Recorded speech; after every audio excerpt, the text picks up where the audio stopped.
It was perhaps 2008 or 9 during my birthday party. Me and my friends were at my house and we were going to eat pizza and play some video games. One of my friends brought over her copy of Dragon Ball Z Budokai Tenkaichi 3.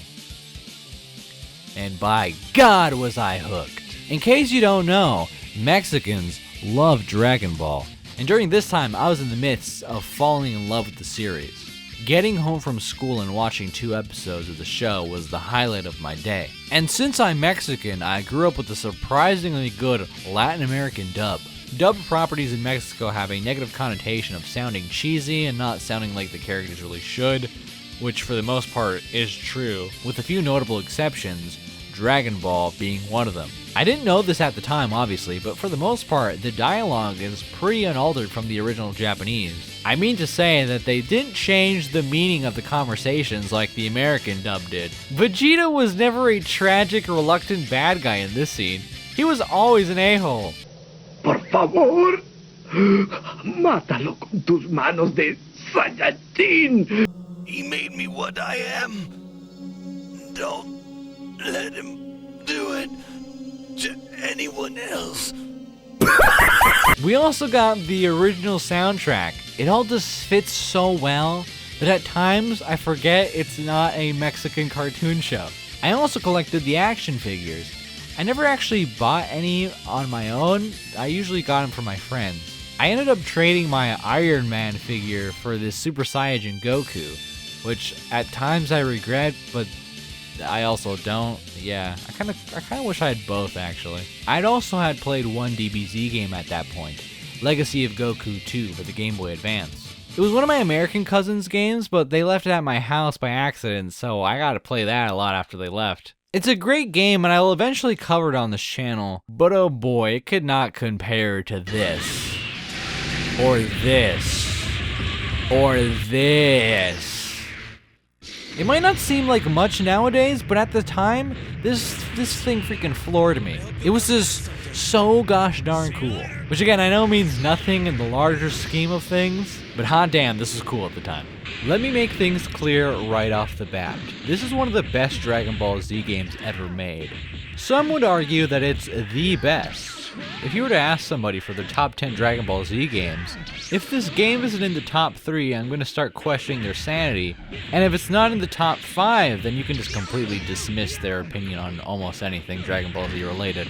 Now, if you're aware of how I do things on this channel, you know that I review franchises in release order, so you're probably wondering, why am I not starting with the first and second games? And the reason is, I don't own those games. At least I didn't when I started the Let's Play. I didn't get the cover for this one. This is 2. Just pretend the cover of 2 is right there. Let's be honest. You can skip 1 and 2.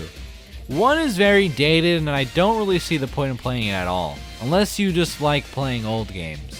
Which, to be fair, is something that I like to do generally. But in this case, I feel like BT3 just does everything better. 2, on the other hand, might have something going for it, but I'll get into that later. If you had to play just one of these games, I would say stick with 3. By the way, I'm not playing a mod, I'm playing the actual game. I recorded this on an actual PS2, which is why it's in 4:3. I hate it. I absolutely hate it, guys. You see a bunch of people start talking about BT3, and you look at their footage and it's a freaking mod. You know, how do I not know? How do I not know if the mod they're using changes the stats or changes the movesets? You know? Just play the normal game. Or at the very least, explain I'm playing a modded version. Don't just start talking about this game and then show a whole completely different one on screen. Come on. It's not that difficult. I've heard people say this is more of a Dragon Ball Z simulator than an actual fighting game. Which, yeah, the game does a really good job at feeling like the show, but people usually say that to know that this game isn't a real fighting game like Budokai 3 is. Although I'm not the best person to explain the complex combat system of this game, I don't think it's fair to say this is just a button masher or that every character is the same and just looks different. There are characters that feel similar, but that doesn't mean that every character is the same, or that you don't need to approach using different characters in different ways. I use Birder in a different way than I use King Piccolo, early Goku, or second form Cell. There's obviously some depth to this game's mechanics that doesn't involve just spamming the triangle button. You can fly around, dash, teleport, gut punch, this blast thing, do this, do that, even this, and a whole lot more. The game has a pretty decent training mode that can teach you all this stuff. It's been a while since I actually been in there, but back in the day when I was trying to get good at this game, this is where I spent my time. This game does a fantastic job of feeling like Dragon Ball. It sounds like Dragon Ball. It looks like Dragon Ball. I just want to emphasize that more, because I think people often forget. Before this game, some of the older games, you know, they're pretty good. Budokai 3 is good, but this game really feels like Dragon Ball. Like, it feels like I'm playing the show I've been watching after school, you feel me? Budokai 3 feels like a fighting game with Dragon Ball characters in it, which isn't a bad thing, but this game does do that better than Budokai 3. You're not using your full power! You have to let it all out! Explode!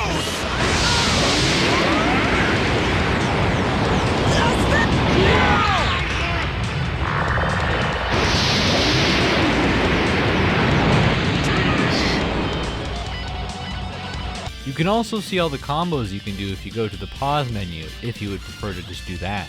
Most people are usually going to come here just to see how to do their supers though, but this whole thing is pretty useful.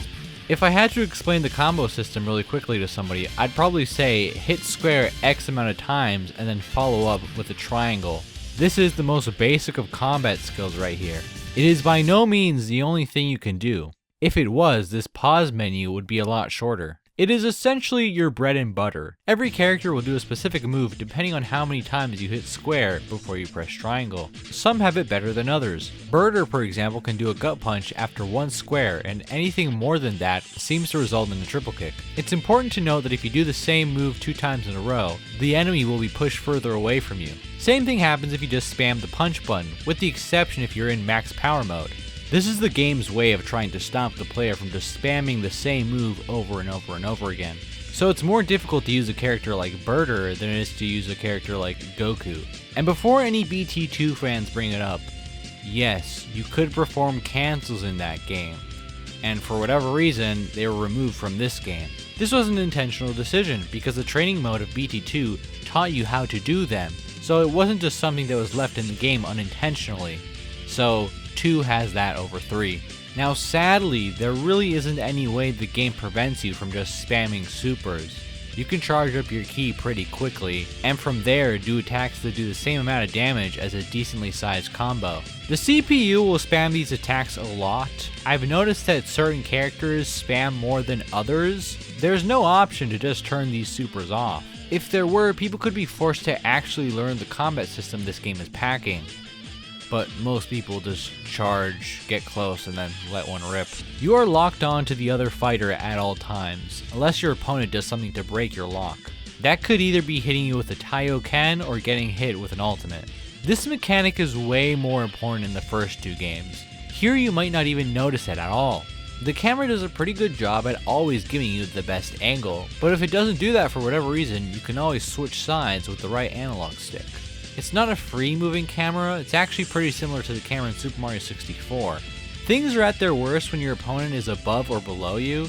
It's not like you can't tell that they're there, but it would be slightly better if the camera would angle up and down a bit.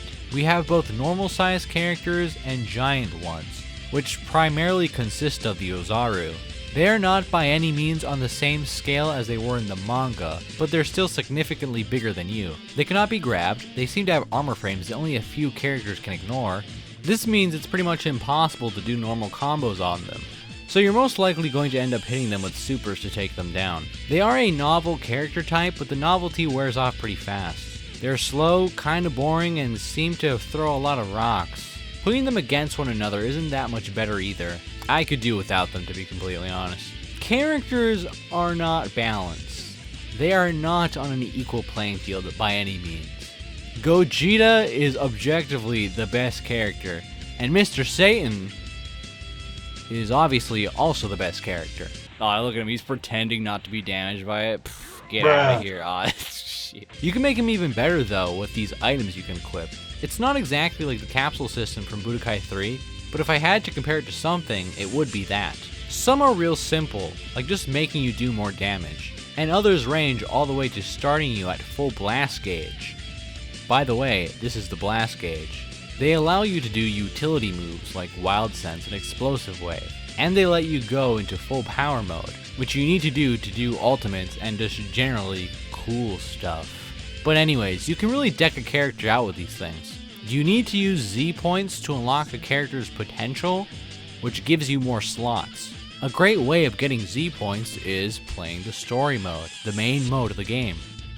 Now since the story in this game is just the story of the manga and the show, I get to talk about how well it was depicted here. When it comes to how much of the story it actually ends up covering, it ranges from covering most of the arc in question to skipping over massive parts of it. The Saiyan arc has the 3 most important battles, but as soon as we get to the Frieza arc, we start excluding things. The first fight is when Goku arrives on Namek, which means we don't even get to see Kui, Dodoria, Zarbon, or Gerudo at all. Now to be fair, most of that arc involves Gohan and Kuririn avoiding Frieza's men and Vegeta, which for a manga and TV show is great, but for a fighting game it isn't ideal. But then we get to the other arcs and we see that some things that could have been here just aren't. Trunks vs Frieza, Goku vs Buu, Cell vs Piccolo, Super Buu vs gosh darn Gotenks isn't even here. That's like half of the arc, by the way. So it's not perfect, but it does a good job generally of presenting the important stuff. Just like in the first Harry Potter game I reviewed earlier this year, this game doesn't expect you to go in knowing nothing about the plot. If you do though, most parts you will understand easily enough, and other parts you won't at all. Looks like you were having fun while I was stuck down in hell. This line confused the hell out of me as a kid, cause why the hell would Goku be in hell? Just seems very random. Feels like I'm missing a big chapter of the story. You know, something important happened, and I just don't get to know what it is. Seems like that would be important. Also, yeah, why can't we fight Frieza and Cell in hell? That would be kind of cool.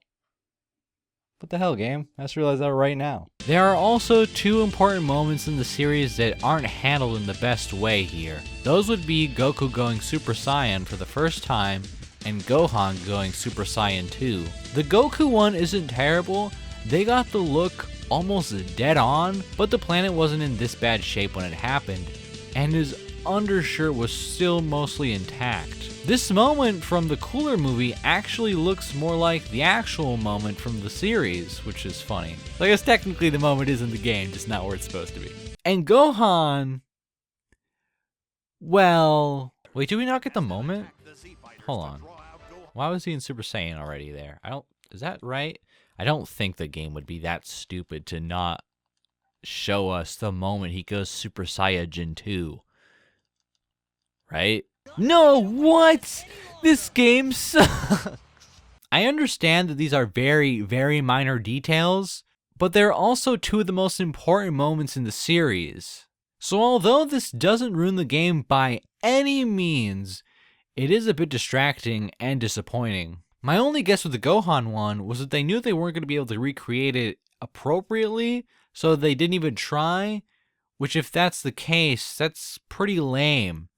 I would rather see a not so great attempt than nothing. This is the part where people start to bring up BT2 for having a better story mode and a better presentation. BT3 only ever shows 2 characters on screen. Per example, here Goku and Piccolo and Raditz are all in the battle, but we can only ever see either Piccolo or Goku alongside Raditz, while the other turns into a disembodied voice off screen. Where in BT2, there are more complex character interactions before the fights. Now it might seem like things are pretty cut and dry. BT2 is just objectively better in this regard, right? Right? Well, for one, the movement in 2 seems pretty stiff at times. They overuse this song to hell and back. Most of the time you have to read the narration, except for the times where you don't because the narrator comes back, which is strange. Most of the times you'll get these kind of subtitles, but then ever so often you'll get these ones. And they milk the hell out of the story for battles. Remember the very small skirmish Piccolo and Raditz had? Yeah, that's a battle. Remember when Goku got brought to his knees with one singular attack? Yeah, that's a battle too. There are 16, count 'em, 16 battles in the first arc. Meanwhile, in BT3, we only have 3. It's basically the opposite problem that this game has. Perhaps this game was just an overcorrection from the last. They also try and integrate the movies into the story. Right after the Saiyan arc, you have to play the Tree of Might before you can move on to the Frieza arc. Fact check! You have to play through the Tree of Might, Lord Slug, and Final Battle before the Frieza arc, which is 9 battles in total. The only thing I legitimately think 2 does better than 3 is the fact that we don't fight Frieza as Bardock. Because that's the whole point of Bardock's story. He doesn't fight Frieza because he's a nobody. That being said though, we do fight Zarbon and Dodoria on Namek, so there's that. I understand that Namek is supposed to be a stand-in just for a generic space planet thing, but why are we fighting Zarbon at all? And no, I didn't mess up the editing. I'm restarting the song every time I cut to make a point about how much they reuse this song. I'll get into the music of this game in a while, but I'll just say it right now. It took me about 3 missions to get sick of the songs in 2. Also, the game handles the 2 moments I mentioned earlier in an even worse way than 3 does. What is this face? Not only all that, but the battles themselves are just better in 3. In 2, you get a cutscene before and after the battle, but during the battle themselves, they are absolutely no different than just having a battle in versus mode. In 3, in key moments, you can hit R3 to transition to the next plot beat. You'll get a little character dialogue, or you'll do an ultimate that ends the battle, or a beam struggle, or you'll switch characters. Overall, I think BT3 just does a better job. It's not perfect like I mentioned, but the only arguments I ever see for why 2 is better is the fact that there's just simply more to play, and the very stiff, poorly aged cutscenes. When was the last time you guys played this game? I don't think you played this game in a while. At least there isn't an argument either. I appreciate BT3 knowing that it can't pull off majestic cutscenes. At the very least, they recognize their limitations. Here, I'm just kind of cringing watching BT2 struggle to do something it really just can't. I mean, I can kind of appreciate the attempt, but if I'm comparing the two, BT3 all the way. What's with that look on your face? I don't like it. I guess I'm just gonna have to kill you. You're going to pay for what you've done! What's with that look on your face? I don't like it. Is this how badly you want me to kill you? You guys are going to pay for this! Vegeta, what is Kakarot's power level? 2 is also trying to beat Budokai 3 way too hard here. Just stop. Not only do we get the Z era in the story mode, but we also get GT, because that was still a thing back then. We also get Dragon Ball, even though it's all Dragon Ball, the DBZ movies, the Bardock special episode, and a What If saga. No episode of Trunks, which is kinda sad, but there is a lot here. The fact that early Dragon Ball is here at all is pretty crazy, because that part of the story usually gets pushed to the side in these games. I think the most representation that part of the story has gotten since this game that came out in 2007 is probably Kakarot. One thing about this game that I really like is that if you're in a specific battle in which the heroes are meant to lose, you actually get to play as the villain. It's such a minor thing, but having to win a battle in-game just for the cutscene to tell you that you actually lost is always distracting. It's also nice to play as the villains because, well, we play a lot of this game as Goku, so getting the chance to play as someone else is nice. We play as him in all but one of the missions in the Buu arc, so enjoy playing as someone else while you can. It's also just nice to play as villains, because villains are cool. I think there's only one time where you play as somebody on the losing side, technically. It's when you fight Nappa. I say technically because eventually you play as Goku and you beat him, but for most of the battle, you are on the back foot. Tien and Chaozu will die while in your control. Tien gets it the worst since you play as him until he dies. There's no R3 to press that transitions into like a death scene. You just play as him until Nappa kills you. This is one of the best battles in the entire series, and I think this game does a pretty good job portraying it. Like the characters, you feel pretty helpless. This is another thing 3 does better than 2. You feel like you should. Battles that were hard for the heroes are hard for you, and ones that were a breeze are a breeze also in the game. In 2, you're just kind of thrown into the arena, and if you're good at the game, then you're good at the game. And if you're not, then you're not. Which isn't necessarily a bad thing, but when it comes to reliving the story, then I'd rather be like it is in this game. The only time I don't like this is when you're put into a battle where you can't do any damage to the enemy until the game says you can. It probably isn't that much different from just giving the enemy a surplus of health and having the damage you do be lessened, but it's kind of demoralizing when you get killed in these sections because it really isn't your fault. Your best bet is to just run away from the enemy until these parts are over. They are extremely rare though, so they're really not that big of a deal, but when you run into them and you notice them, they're not fun. Although I wasn't able to get this to happen again, in some missions you can fight as different characters if you happen to be doing rather poorly early on in the battle. I don't know in what missions you can do this and what missions you absolutely can't, but I'm pretty sure you can fight as Yajirobe in the 3rd mission of the Saiyan arc. I think. I could be wrong though. Since Dragon Ball is about Dragon Balls, we can obviously get the Dragon Balls in-game.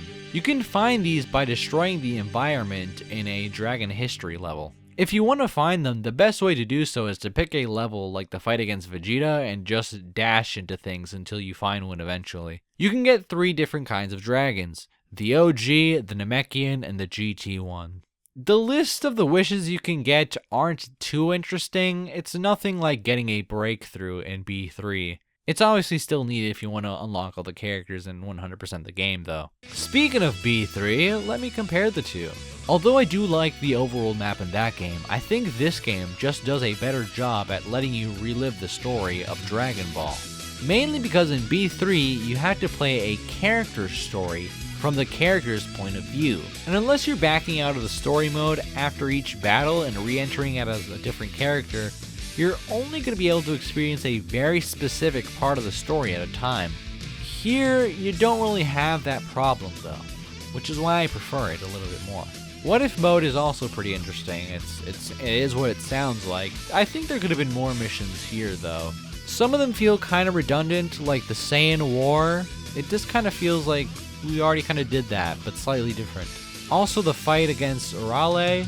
The mission we need to play before is almost essentially the same, except we fight as her instead of against her. So it does kind of feel a bit samey. Other than Dragon History, we have a few other modes. Dragon World Tour is the tournament mode, and it has a few options here.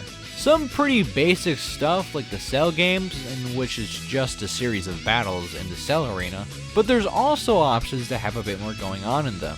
Like the classic tournament, where getting knocked out or knocking your opponent out of the arena is something that has to be taken into consideration. Or the Yamcha game, where everything is randomized, including your character, your custom, and even the skin you use. Now sadly, you can't just pick whatever option you want, unless you don't mind getting Z points for your efforts. If you do though, you have to go off this in-game clock. It jumps an hour every time you go in and out of a different option in the menus, so you can just back out a few times until you get what option you want. Since it's so easy to get around, I don't know why this clock system is even a thing. Maybe just to force people to try out every mode? Possibly. Next mode is Ultimate Battle, which includes a few different modes actually. Lamest of them all is Sim Dragon. You have 10 days to train before a battle, and then you have a battle. You can train, rest, or explore before said battle. And every one of these options affects your stats in different ways.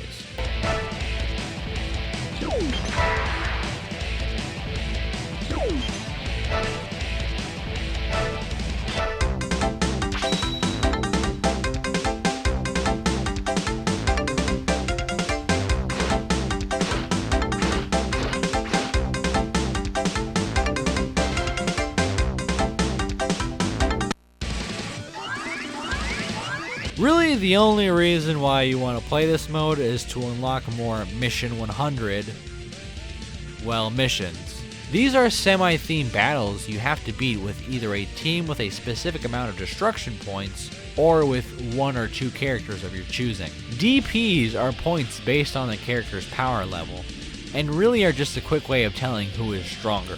These are a pretty fun little distraction / challenge once you've beaten the game. Not as random as just doing battles in duel mode, but also not as much of an investment as replaying the story mode or even tournament mode. Trying to Z rank some of these is very hard, so depending on how interested you are in this mode, these can either be a quick visit or a massive time crunch. Once you beat 30 of these missions, you'll unlock survival mode, which serves as another distraction but also as a more challenging, well, challenge. You get 3 versions to pick from: Bardock War, Dragon Classic, and All-Star. You face off waves of enemies until you either reach the end or you die. You get a bar of health back each time you defeat an enemy, so it's not too unforgiving. Every 10th enemy, things get more difficult. The wave is essentially leading up to this one, really. It's not too uncommon to be having a pretty easy time of things 1 minute, and then the next, you're just barely getting by or just straight up losing.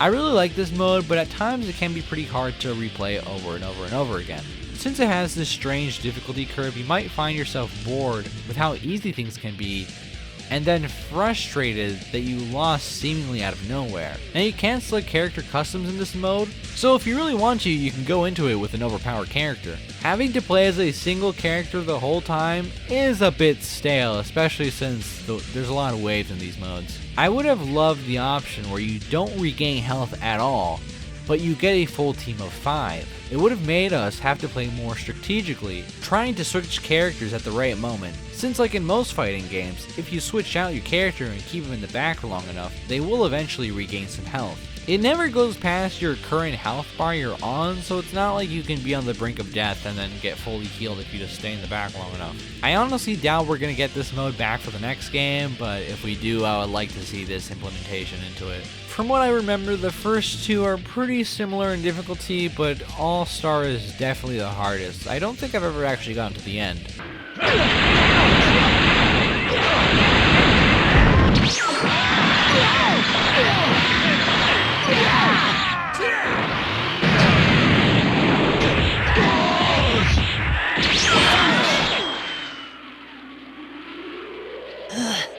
It's over. I do have Z rank on all these on my original save file though, so you know. Finally, we have Disc Fusion, which allows you to unlock exclusive content if you own the first 2 games. We players take another L. I didn't own the first 2 games before this LP, by the way, so this is all new content for me. So Disc Fusion doesn't actually unlock the content. Every time you turn the game off and want to re-access the modes, you need to refuse. This isn't a terrible thing, but having to take out these very old discs from my PS2 and fumble around with them, it's always kind of nerve-wracking. I'm afraid something's gonna break in the process. Disc 1 unlocks ranking battles. You start at rank 100 and fight your way up to the top. Beating an enemy increases your rank by 1, and every once in a while you'll be interrupted by a new challenger, and beating them will increase your rank by about 6.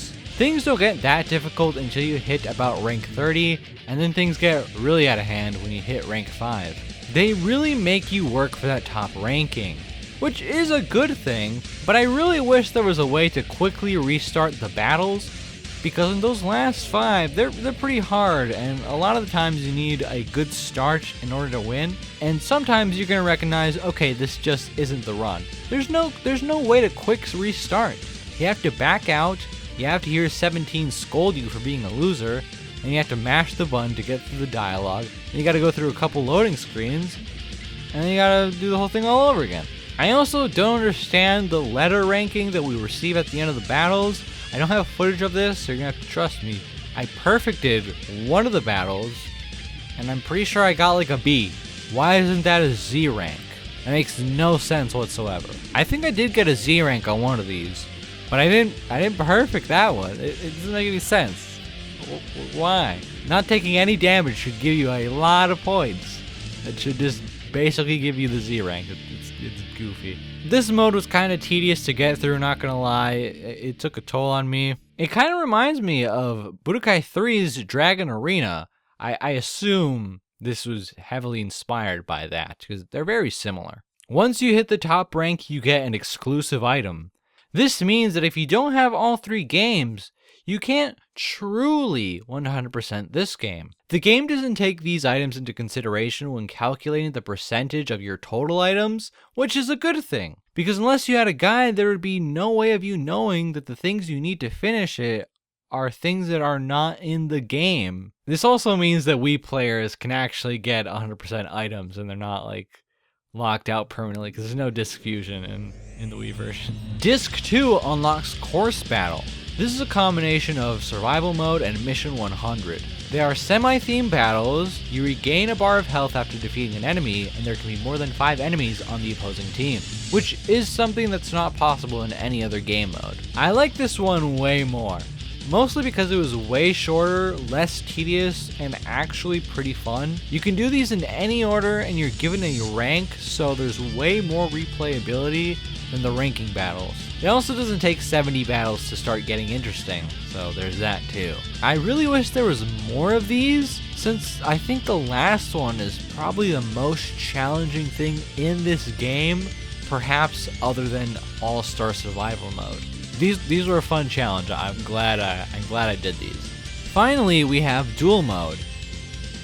I mean it's duel mode. What more do you expect, really? If you got some buddies over and want to play a few rounds, this, or the tournament mode, is where you'll take them. You can do 1v1s, team battles, or even battles where you have a certain amount of destruction points to work with. You can also make the CPU fight itself, which is amusing for like 5 minutes, and then you're thinking to yourself, I could see playing the game. Now, this is where I should mention the roster of this game.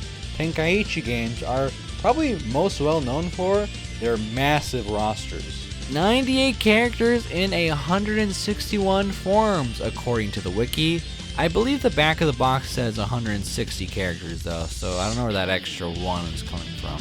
But damn, that's a lot. Pretty much everyone and anyone you would want to fight as or against is here. Everyone important is here, and pretty much everybody that isn't is also here. My only gripe with this is the fact that most of the characters are unlocked from the get-go. How cool would it have been if this would have been the Smash Melee of DBZ games?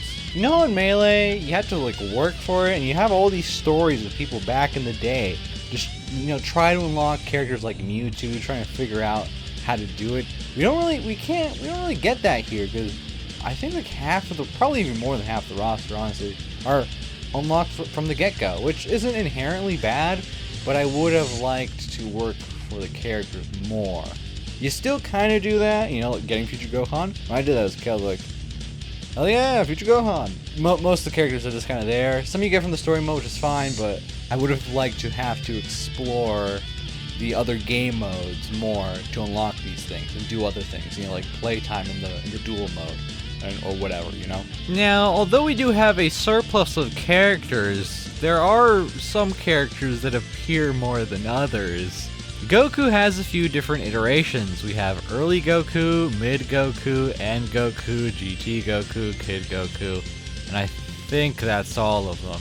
The reason being is that there's no way to change out the movesets that your character is rocking. So we have a moveset for the early part of the story, mid and end, GT, and when he's a little boy. Now making Kid Goku and Adult Goku different, that obviously makes sense. GT also kind of makes sense.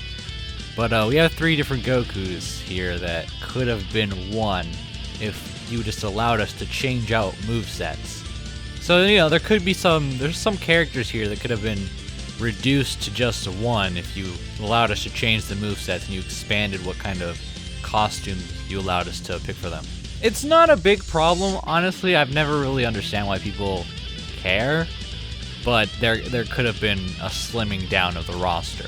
Although I've never played Raging Blast 2 myself, I do believe that is something that they allow you to do in that game, is customize your moveset.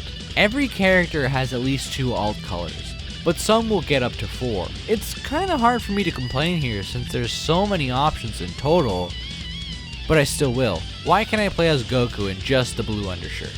The model already exists in the game, so just let me pick him. I think it's really the only important one that isn't here though, so that's pretty good. I would say I would also want Gohan in the Piccolo outfit, you know, with the shoulder things. But you know, I never noticed this as a kid, but there's a lot of the alt colors that seem to be referencing the manga coloring, which is pretty cool. Also, Goku has the reddish gi and the black belt, which is like the original anime. That really shows that they cared, man. That attention to detail. I think most people wouldn't even notice, but I noticed. That's pretty cool. Also got the yellow circle. You get a little kanji, motherfucker. That's cool. Another cool thing you can do in duel mode is replay battles. Yeah, you can actually save battles you have had in this mode. And while watching them, you can switch perspectives, add this BT3 logo to them, or hide the HUD entirely. Someone could probably make a really bad machinima using all this. That's a thing. It's just a little thing that most people probably don't even notice or care about at all, but just the fact that it's here, it's just kind of cool, you know? It's not a perfect system. If a battle goes longer than 5 minutes, then it will just stop. But I really can't complain. This is amazing. The fact that this isn't a PS2 game is pretty cool. The last thing I think I should mention are the Red Potara characters. They're legendary. If you haven't heard about them, I'm about to school you. I have no idea how you're supposed to get these codes normally, but now you can obviously just look them up on the internet. If you go here and enter a specific code, you will unlock a super powerful version of a character that can sadly only be used in duel mode, I think. They have a ton of health, super armor, charge ki extremely fast, and are essentially immune to the Kamehameha. Regain health slowly, but they're regaining health, and again, they do a ton of damage. These aren't fair, like not even a little bit. Trying to take down Red Potara Broly is borderline impossible, and it's something that we've all tried. Like I mentioned before, you can't use them in most of the game modes, but they're just kind of a cool thing. It's really it was really exciting the first time I discovered them, because you know I played the game for so many years at that point and never knew about them until actually I don't even remember how I discovered them originally, but yeah. Broly was definitely one of the first that I punched into the game. The music isn't bad, but I've listened to it just like way too much. Some tracks I can go like, yeah, this is really good. But others I'm just like, shut up. I don't want to listen to you ever again. Especially the default music selection in the dual mode, because for the longest time I didn't know you could switch it. I just did not know. So I listened to that track a whole lot of time. If you go to my videos and you sort by most popular, one of the top videos is a video of this game that I recorded back in the day. And if you notice, there's no music, and that's because I figured out I could just mute the music at that point. So I went and did that because I was tired of hearing the soundtrack. But that doesn't mean it's bad. It's just that I listened to it way too much as a kid. I don't really know the names of the tracks. I can't really. I think like Sparking Spirit, something Spirit. That's a good track, I think. The default track again. It's not bad. It's just I listened to it too many times. Some of them though are kind of like, why is this? This seems to be like a menu track that got like mixed into the combat music. You know, like the.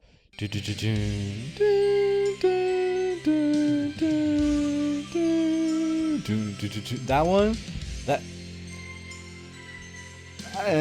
You know, the juxtaposition of what's happening on screen and what's, you know, being played musically, I don't think it works here. Usually I'm a big fan of juxtaposition, but I just feel like it's contrived here. But there are some rockin' tracks here that are pretty good. You know, the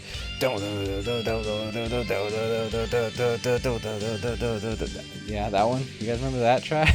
They're pretty good. If you played the HD version of Budokai 3, you're going to be able to recognize a few of these tracks. Generally good. Personally, I'm sick of hearing them mostly, so, you know, take that as you will. They're not bad. You've been listening to them in this review, so you can make your own assessment, obviously. So after reviewing footage and editing and stuff like that, I realized that I actually don't dislike the music as much as I originally thought. I know I'm doing like the exact same thing that happened with Metroid, But yeah, it's just the truth, and I want to be honest. I think I just really dislike hearing the default music track in battle mode while I'm actually playing, because again, I listened to that track a whole bunch of times growing up. But when I was looking over footage of it, it kind of fit. Like, I was looking at it and I was like, yeah, this fits pretty well. So I think it's just I'm just sick of hearing it normally. But removing myself from the actual playing of the game, I can recognize it's not a bad track at all. Again, there are still some tracks that I go, this should not have been a battle theme.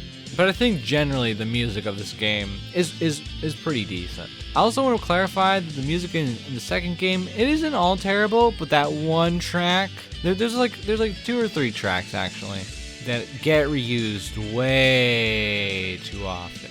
But there are some good tracks in 2 as well. The theme after you beat a mission, the dun dun dun dun dun dun dun, that's really good. I'm sure I've forgotten about something. It's not like this game has just so much content that it's super hard to cover it all, but this is one of my favorite games of all time, and I wanted to do justice by it. I've covered all 3 of them. All 3 of these games that I've played a whole bunch in my childhood, probably, top 3. Growing up, maybe. Harry Potter is probably in there somewhere. I guess really Minecraft would be the 4th, but I played that when I was a bit older, in 2011, so I don't think that counts. This game set the golden standard for what a Dragon Ball Z game needs to be. Every Dragon Ball Z game that came after this one is gonna be compared to this one eventually. It's either this game or Budokai 3. Those are the 2 kings of the Dragon Ball Z gaming world. They cast mighty shadows. There's really no game that came after this one that achieved the same heights. There were games that came close, but ultimately just weren't as good in the eyes of many people. The Raging Blast series has its fans, but I've heard from a lot of people that they don't really like them as much. I've never played them myself, so I can't really comment. They're kind of like the Burst Limit equivalent, because that game's like Budokai 3, but not really. Raging Blast is like the Tenkaichi games, but not really. So that's why people are so excited for the new Budokai Tenkaichi game that got announced, because, this game means a lot to a lot of people, including myself. I was very surprised to see that there was essentially no reviews of this game on YouTube, which is strange because this is a very popular game. At least the modded versions are. I don't know for how many years. Maybe it wasn't even a complete year, but it felt like a very long time. Every Saturday, I played this game, and pretty much this game alone. My friend's brother, the friend who originally borrowed me this game on my birthday, he was really good at the game, and he was somebody who I couldn't beat. So for a while there, in my mind, I'm like, I'm training to beat him. Years went by before we ever played again, funny enough. But I did eventually beat him. I think that would have been maybe like my 15th birthday, maybe 14th. No, I think it was 15th. I don't think it was 16th, but whatever, it doesn't matter. But when I beat him, I felt like all the training I did paid off. Which, it was so many years after the fact, so it was kind of like, whatever. But for me, it was like, I beat you, man. Funny enough, I remember he didn't want to tell us how to do a specific move, the auto dodge you can do. We were asking him, how do you do that? And he just wouldn't tell. He's like, I'm not telling you. We eventually figured out which by staring at his hands. Because there was like 3 or 4 of us there, so he couldn't keep it away from us. So yeah, that's how I learned how to do that move. By controller peeking, if you would. I remember I would always have to clean the yard on Saturdays before playing, and I remember being like, I want to put these 2 characters together just to see what their dialogue is. And not always, but most of the time it would be like, oh, there's like unique dialogue to the characters here, it's such a minor thing, but considering the fact that there's so many characters and that most characters that would have some sort of back and forward do is nice. Putting Bardock and Kid Goku in the same battle, and Bardock being like, what? And Goku being like, why, what's going on? Just the little things like that. I also remember Future Gohan and Goku. I think they have something there. So I think that was like the first one I went, oh, okay, I wasn't expecting that. So it does, I've kind of mentioned this throughout the whole review, but just the little details that are in this game that didn't need to be there, they're really nice. If you don't do anything long enough on the dual mode screen, Napple will be like, hey, you think my goatee would change color or something like that? Something to that effect if he goes Super Saiyan. Again, just little things. It's like, that's cool. It doesn't really make the game any better or worse for it, but it is kind of like, oh, the people who made this game care enough to go above and beyond on the little things. Because, the devil's in the details. Yeah, one of my favorite games of all time, I would say. This is the only fighting game I'm good at. If you watch my Let's Play, I'm not that good at it. There's obviously people who are way better at this than I am. There's a whole competitive scene, which I've seen footage of, and it looks terrible. By terrible, I mean, like, I would never want to play that, because they're basically, like, not playing the game normally, and it just doesn't look fun, but, to each their own. That's kind of just how I feel about most competitive scenes. Kind of like Melee. Melee. You look at Melee, you go, that's goofy as hell. You're doing some goofy ass shit. Same thing. They're like flying up and down real quick. Whatever. It's a whole thing. I feel like once I'm editing this, there's gonna be something that comes in my head and go, why did I mention that? Why did I mention this character? I could like hunker down and make like an 8-hour video on all the stuff in this game, really just deep dive, but I generally just don't do that on this channel. So yeah, I don't think I would be very good at that either, so let's just stick to where I think I'm pretty good at and try to improve myself in that way. It's fun. You should try it out. For the love of God, try out the actual game, not a modded version, please. It's not like you can't emulate this thing pretty easily. I don't know how people play this game, but yeah, I've seen the mod, the BT4 mod. I don't know, this is kind of a personal thing, but the UI looks like ass, and yeah, it just looks terrible.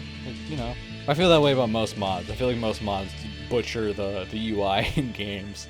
They change it unnecessarily. Just keep it the same. 10 game modes. Wait, what? Was there 10 game modes?